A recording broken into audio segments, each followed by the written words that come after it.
Hi, I'm not a trend. I'm an old farmer. And that's the truth. I mean, that is the truth. Trends have never been a big part of my life. I leave my daughter to that. You know, she follows what people are wearing at different times of the year, and what different foods are being eaten, and perhaps even what cars. I think so, because she and her husband go see cars a lot. But trends have never been an issue for me. No. We have a trend that is often mistaken for a marketing ploy. That's what really happens. I like there was some dolls a few years ago everybody was going after. I mean, there's so many trends. Like when I did on my Woodstock video, I talked about the bell-bottom pants that we wore. And practicality, torn jeans, now that's a trend. That's a trend. I saw several people last night on television. Well, no, it wasn't television, it was computer, I don't have a television. With torn jeans.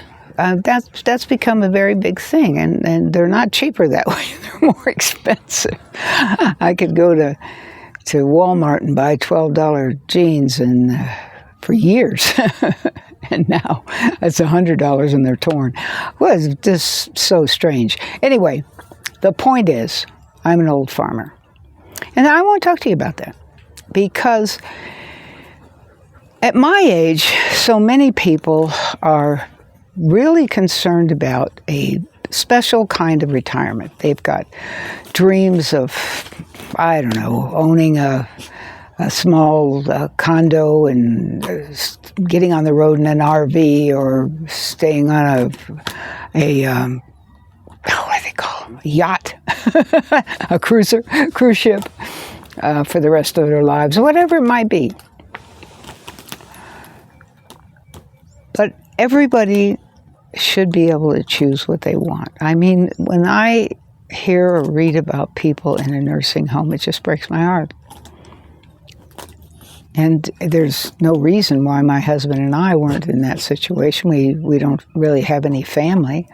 I mean, our gardener who helps here, he's got 50 relatives right here in this town, 50 village. This is a village. Yeah, some of them have, of course, wandered to other towns and worked, but they all came from this town. His grandfather had 10 sons. I don't know how many daughters, but sometimes that's not an issue with the Latins. But he had 10 sons. And my gardener was orphaned at an early age. Each of his parents was killed in car accidents 2 years apart.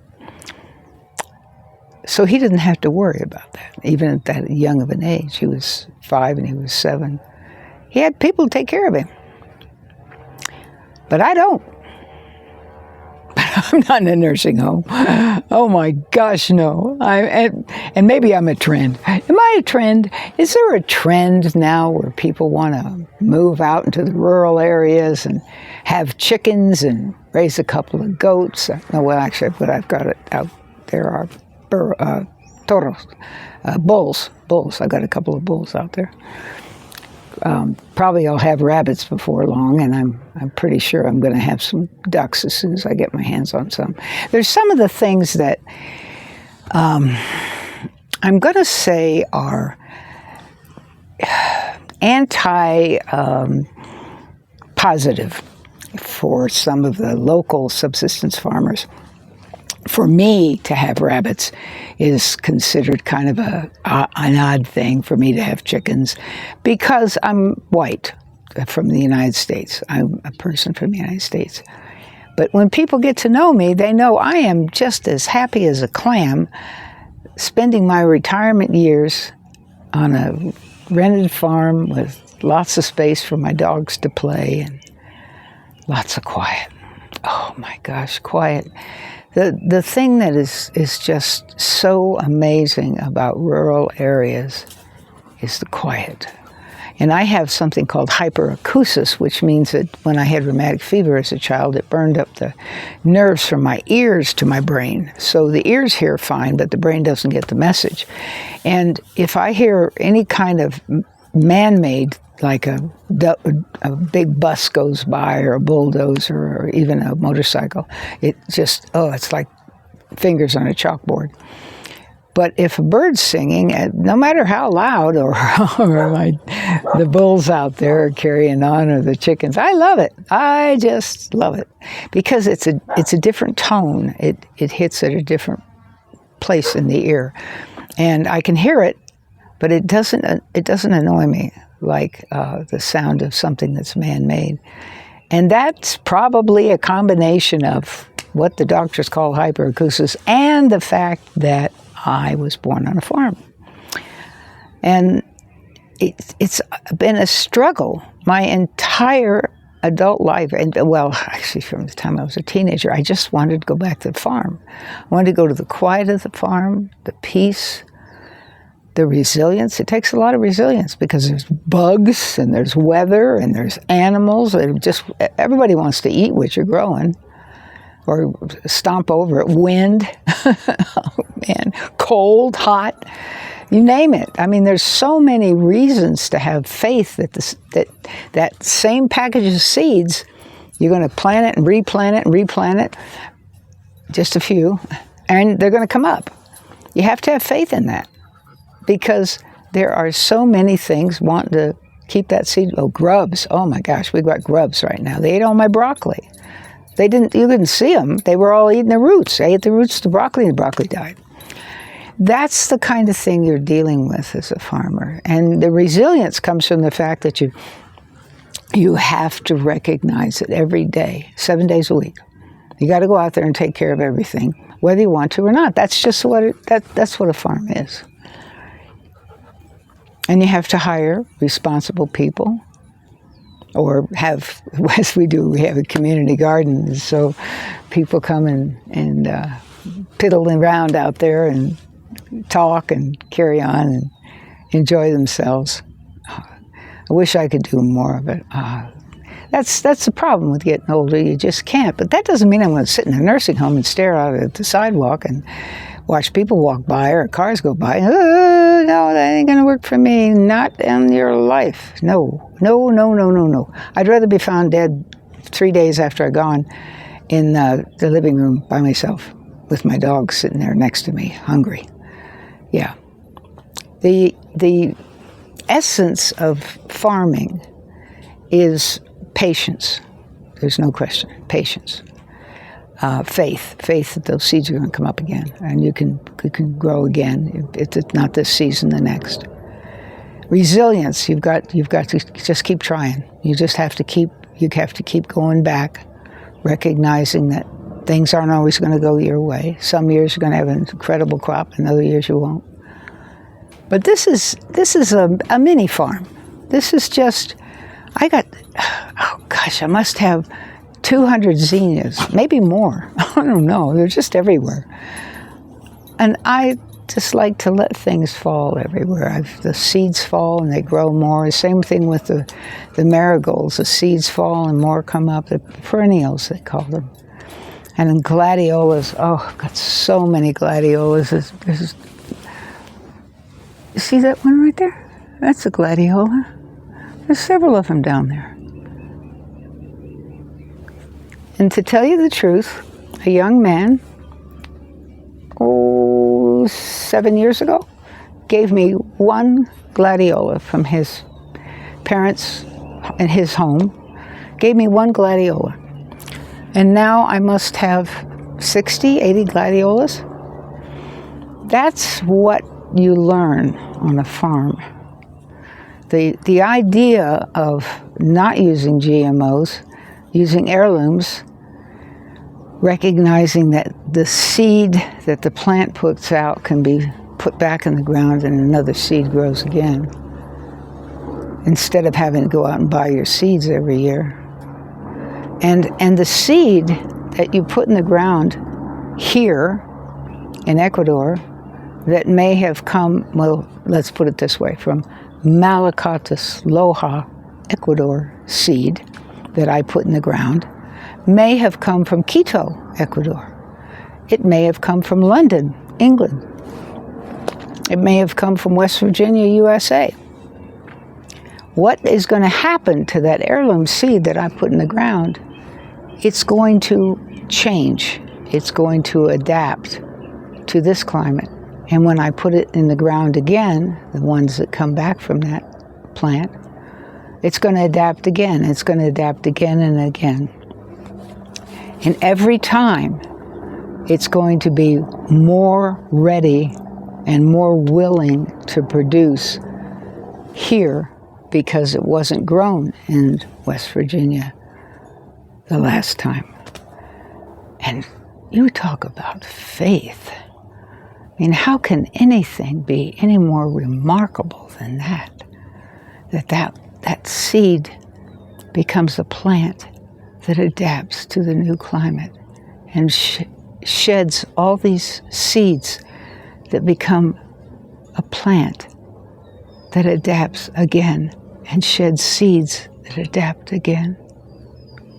If only people could have that kind of resilience, that kind of cooperation, that kind of teamwork, adapting and adapting and adapting instead of resisting.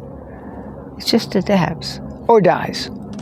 I mean, we understand there's two choices. It adapts or dies. I have tried over and over and over to grow rhubarb here and had no luck so far. I have a very special memory of my grandfather growing rhubarb, and so I wanted to do the same. Right now, I'm trying to grow corn, and it seems to be doing relatively well. I'm growing sweet corn, and most people grow feed corn here, and there's feed corn everywhere here. And because of climate change, people are growing it at all different times, and so it's all different heights all around me. I mean, anywhere I look where people are growing it, it's at different heights because they're planting it at different times because we can't count on anything here. And that's also adapting. They're adapting. They're saying, well, I won't plant. Usually, when I was a kid, everybody planted everything they needed within a 2-week cycle. No more, no less. 2 weeks, that was it. 2 weeks every year. They'd pick the 2 weeks every year. You put it in the ground, you plant it, it comes up, you harvest it, you put it away, storage, you dry it, whatever you're going to do with it. And that's how it's done. And everybody did it the same. But that's not the way it is now. Everybody's adapting. And that's part of being a farmer. You adapt. You adapt to what you have to adapt to. And for me, I would much rather be sitting here drinking a bottle of hibiscus tea. Well, I'd rather have a glass, actually, but that's okay. Bottle of hibiscus tea. Listening to the silence around me, watching my chickens eat,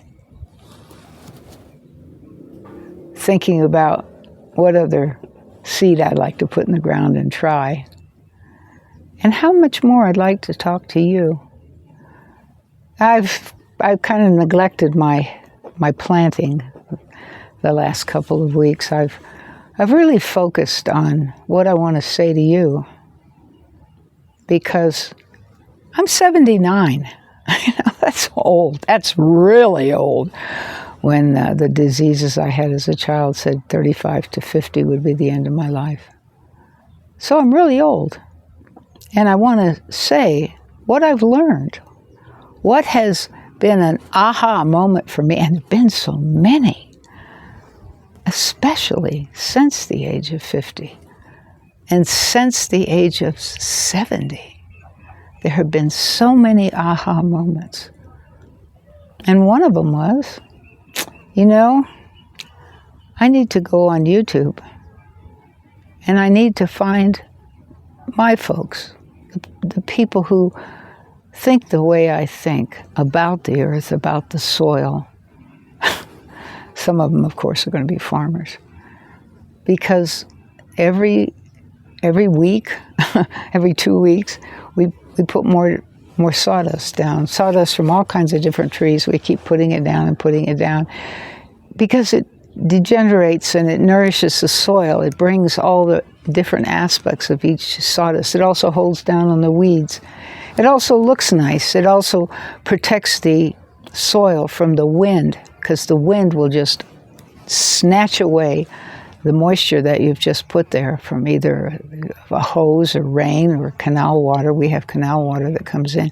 We share it with 3 other farms. There's a lot of that here, and that's a lot of what I want in my life. I like the idea of sharing. I like the idea of having a half a stick of bananas hanging up over there because the other half went to some other family. How in the world could I eat a half a stick of bananas? I mean, really, you've got to be realistic about these things. And yet, it's just a wonder. I just stood there the other day in absolute awe, looking at how a banana grows. I looked at several different, we've got about, over here we've got about 60 or 80 banana trees. And I was standing there looking at a banana tree and then looking at the next one and the next one and the next one, because they don't all grow at the same time, thank God. What would you do with a semi full of bananas? No, they have progressive, just like an apple. Well, I mean, I guess a little different than an apple tree, because they do this all year because it's the climate. The climate, it doesn't get below 58 or over 86. It hasn't in the 13 years we've lived here. So it's a moderate climate that is good for bananas. But what fascinated me is I'd look at one stage of the banana, and then I'd look at another stage of the banana, and then I'd look at another stage of the banana. And it was like, I felt like I was a child again. This incredible sense of awe at seeing the different ways that the plant develops to become a huge stalk of bananas. I mean, it's just absolute. There's this beautiful, beautiful, big, huge flower that comes down, and then it blows away, and then the bananas begin to form, and they form. They're so funny looking. Oh my goodness, they're funny looking. But as you watch them, it's just a miracle of life. It's the faith that the banana's going to grow. It's going to nourish me.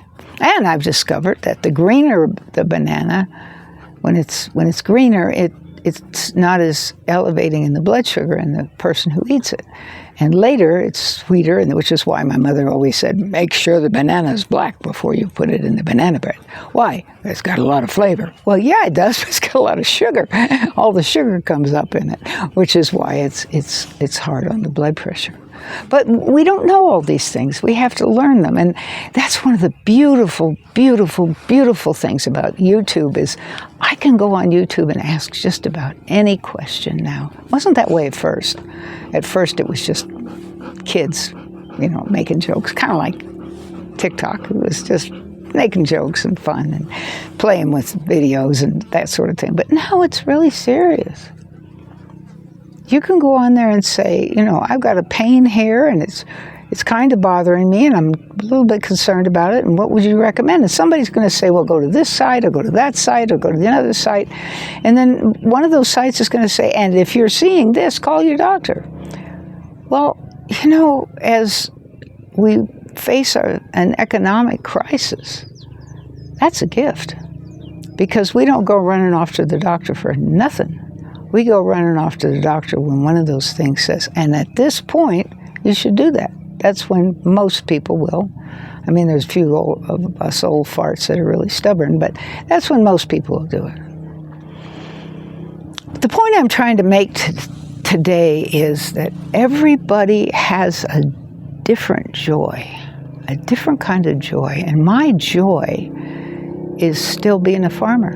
It's the most perfect retirement I could ever imagine. I am so totally just ecstatic about looking up at the sky, and it's really blue and the clouds are really white and the soil is really rich And the flowers over there are really happy. And this gladioli behind me looks so pretty. And when I drive out of here, the road is dirt. It's a challenge. The driver who comes from me has a 4x4. Why? Because sometimes I wouldn't get home without it. In fact, last November, I didn't think I was going to get home. I thought we were going to fall off the side of the mountain, but we didn't. He was really a good driver. But that's part of the joys and the sorrows and the challenges and the resilience you develop. Our water goes off. Not all the time, but probably twice a month. Well, sometimes it'll go off like 4 times in a month and not at all the next month. But that's because the water lines by the government are laying on top of the ground. They're not buried. And so when we get tremendous amounts of rain, because of climate change, that's going down and it's even buckling up the blacktop. I mean, it's really a lot of rain coming down these mountainsides. I mean, it's got a lot of rain. And it breaks water pipes, then somebody's got to fix it. And so you don't have any water until it's fixed, which is pretty fast. These folks know what they're doing, so that's not a big issue. But you have to get prepared for that. I've got water buckets out where I catch water. I catch water off the roof and off just coming down from the sky. I have a water tank here, a backup water tank, so we can always make sure we've got some water. There's another one of these up in the air over there because it's typical for people to have a backup water tank. That's the kind of thing you do in a rural site. And over me right here, this is a clothesline. Guess what? I hang my clothes here. Yep, that's a fact. There's no planning and zoning telling me I can't hang my clothes outside. So here I go. I hate planning and zoning. I understand it. I really do. But I just hate the idea of somebody telling me I can't hang my clothes outside. And I wash my dishes with my hands. I just did a dish. I wash dishes at least twice a day, sometimes more. Depends on whether I'm canning or preserving or pickling or whatever I might be doing, marinating. I make a lot of my food from scratch. Most everything we eat is organic. There's an organic farmer less than a mile from me that I've used for years before we were able to rent this farm. And now, of course, I have a lot of things I can eat right here. We have mango trees, avocado, besides the bananas, papaya. It's just so many opportunities to look at the basics. I remember a few years ago we had another farm. We had a desert farm a number of years ago that belonged to a nonprofit. 1,227 acres of desert. There were 2 small water wells on it. It was rough. It was really rough. But a child came to visit us, and she asked, what do you do for something or another? And I said, well, we go pick it out of the yard. In the dirt? I said, yes, that's where most food comes from. No way. My milk? Well, your milk comes from a cow, and the cow's walking around in the dirt. Cow's having her babies in the dirt. The cow's being milked in the dirt. No, yeah, that's a fact. You know, children just don't know about these things. When I was a kid, we all had green beans in the backyard. And I've said this so many times. Why don't kids put some green beans in the backyard? At least see what green beans do. They come up really fast. They grow in just about any situation. And they taste good. And you can eat them right out of the backyard. You can just open them when they're young, real young, and not dried out. And you can eat them. Oh, what's really good is peas. Oh, peas in the backyard. Oh, boy. That's a treat. Or have you ever tasted a strawberry that seconds after picking it? Oh, if you haven't, you haven't lived. And the same way with a tomato. Especially, we grow cherry tomatoes here. They grow so beautifully here. And I had one this morning. There it was, just sitting there waiting for me. Oh, golly. It's just, you just pick it up. Well, I rinsed it off because I got a parasite the other day from just biting on some spinach. And then I put it in my mouth. Oh, my goodness. the sweetness, you just can't begin to imagine. It's so sweet, just like the corn I'm growing. It's sweet corn, it's not feed corn. So many things are such an incredible thrill. I mean, it's like that inner child, you know, my little inner child. Daddy used to bring me rabbits to play with instead of toys. I had a goat and a lamb. They were both supposedly mine. And yet my mother objected when I'd let one in one door and one in the other door of the house. I couldn't understand what was wrong with her. I mean, why on earth couldn't my pets come indoors? It didn't make any sense to me. But that's what I did. And she wasn't the animal lover that I am. But the part that really confused her, when I was 3 years old, she always tells a story on me. I would stick my finger in the red ant hole and pull my finger out, and tears would be running down my face because it hurt.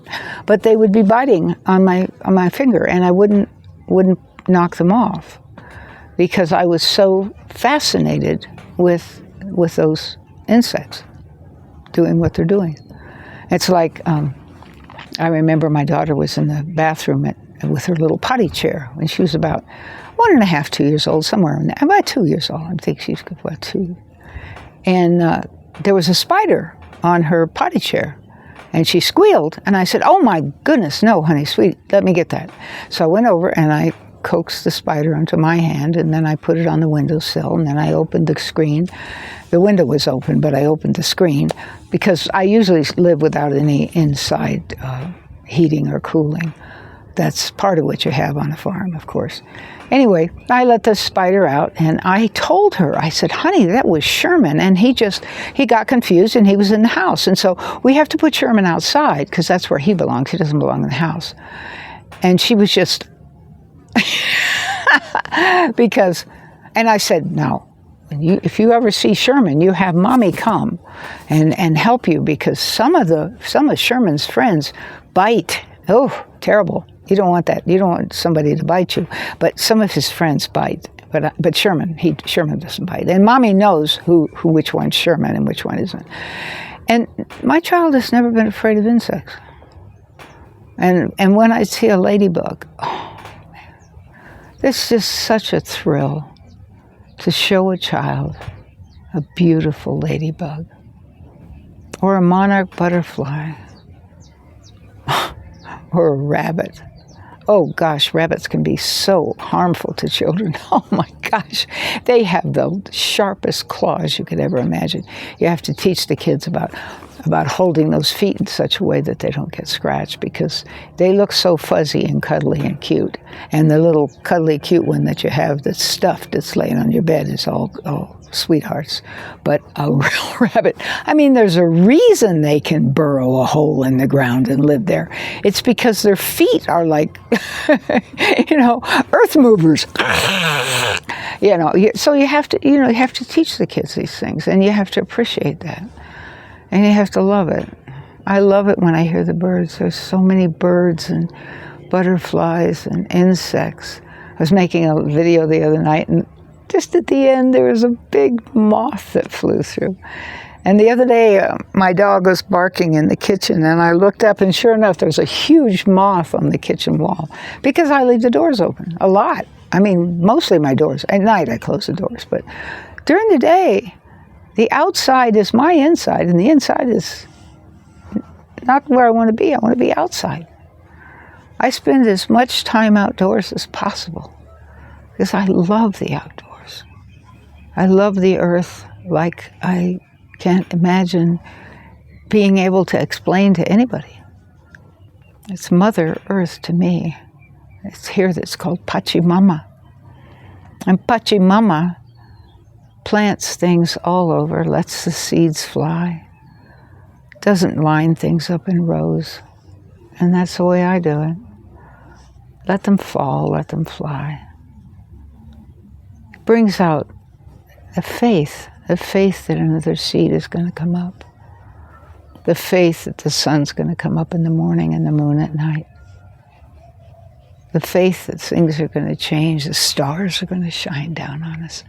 Stars here at night are just amazing. It just feels like you can reach up and take one of them in your hands.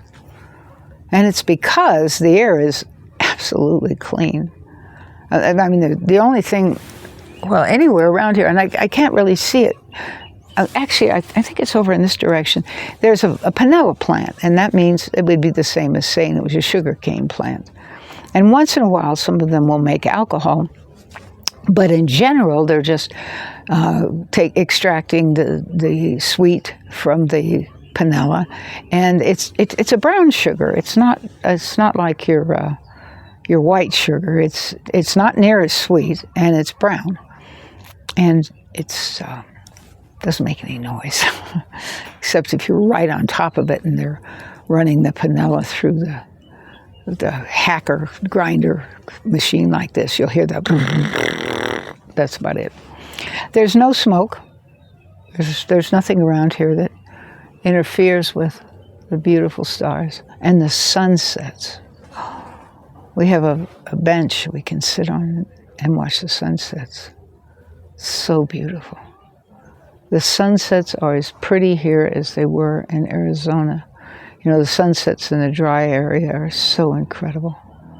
Sunsets are that way here.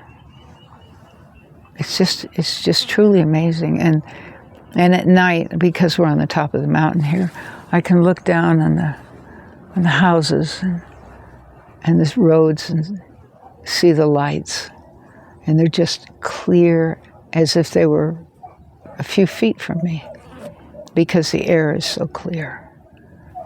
It's just so beautiful. And I can't imagine having a better retirement than what I have here. I really am a farmer. And it really isn't a trend, because it takes patience, resilience, faith, an appreciation of quiet, an appreciation of really hard work, appreciation of weather, climate changes, whatever they might be, little or ones that we talk about, wind, rain. We don't really have cold here, so we don't have to worry about that. It never gets hot enough for hothouse tomatoes, though. I know, isn't that silly? It never gets hot enough for that. It's a really easy life as far as the weather is concerned, and a hard life as far as farming is concerned. But it's a good life. And that's why I'm a farmer, right? I just want to live here until my last breath. That's my dream. Because it's all of who I am, what made me who I am, why I started out, how much I absolutely admired my father when he had the farm before he got recalled into the military. His father was a butcher, so he was able to also grow meat and eat. I don't eat meat. I eat things from the ocean, but I don't eat chickens or fowl or any kind of fowl or any red meat or bunnies no. I eat because I know that below the equator the water is cleaner. And I don't have quite the fuzzy, snuggle up and pet its fur kind of thing for fish. And that's really silly, but that's the way I feel about it. And we all get to feel about what we want. I think that's what's really important. And that's part of the reason I make these videos, because I want to encourage you to speak up. If you don't like butterflies, say, hey, I'm glad you like butterflies, but I sure as hell don't. And that's fine. We should be able to live our lives without judgment. I should be able to live my life here without being a part of a trend, not living in a retirement home or living in a condo or living someplace that I just am not happy. But here, I am so happy. And if you're not a trend follower, or you just have a question just because you're curious, right down below, leave me a message.